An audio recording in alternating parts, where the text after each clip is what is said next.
Hello,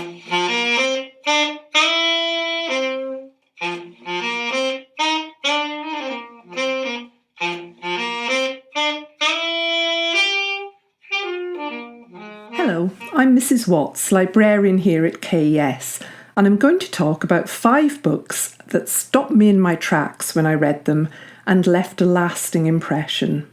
My first choice is The Secret Diary of Adrian Mole, aged 13 3/4 by Sue Townsend, which I read in 1982 when it was first published. I've chosen it because not only do I love a funny book, but I also think they're greatly underestimated. Comic novels don't traditionally do well in the literary prize stakes, and they are very hard to get right. But Adrian Mole does get it right. Adrian is unaware, pretentious, geeky, bullied, and regularly disappointed with life. But he manages to keep our sympathy and get us to identify with a lot of the situations in which he finds himself. If you love all those comedy of cringe books, such as The Private Blog of Joe Cowley by Ben Davis or Socks Are Not Enough by Mark Lowry, try this prototype. It's still the best in my opinion. My second choice is Northern Lights by Philip Pullman, the first in his Dark Materials trilogy. This is set in a world that is a version of our own, but one where human souls take the form of talking animals that are lifelong companions, and one where travel to parallel universes is possible. It may horrify some people, but I couldn't get on with this the first time I tried it, and I put it down quite quickly. It was only about a year later, after so many people told me how wonderful it was, that I tried it again and loved it. And I read the second and third books in quick succession. Sometimes we approach a book in the wrong frame of mind or at the wrong time of life, and it can be worth going back to a book and seeing why it has such a great reputation. My next must-read is The Knife of Never Letting Go by Patrick Ness. Todd and his dog Manchi live on a planet inhabited only by men, where everyone's thoughts can be heard. One day they discover a life-changing patch of silence and begin a breathless adventure. This is the first in the Chaos Walking series, depicting a carefully constructed world. And it has, in Mayor Prentice, I think one of the best villains in fiction for young people. When I read it in 2008, I was convinced it would win the Carnegie Medal.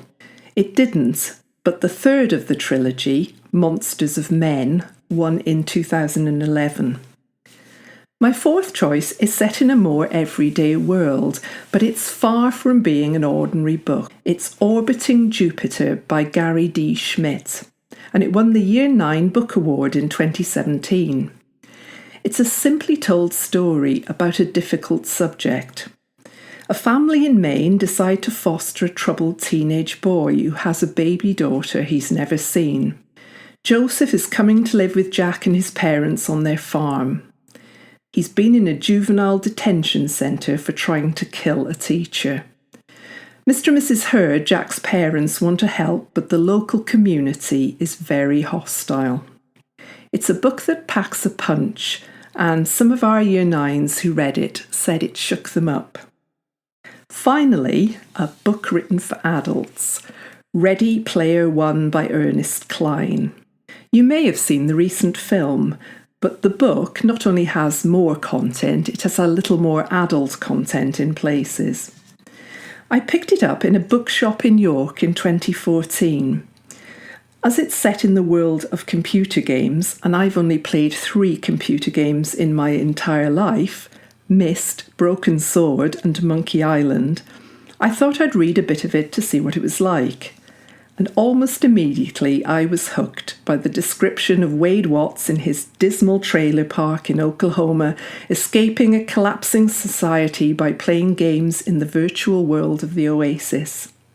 He sets out on a quest to discover an Easter egg hidden in the game in order to win a fortune and gain control of its creator's entire empire.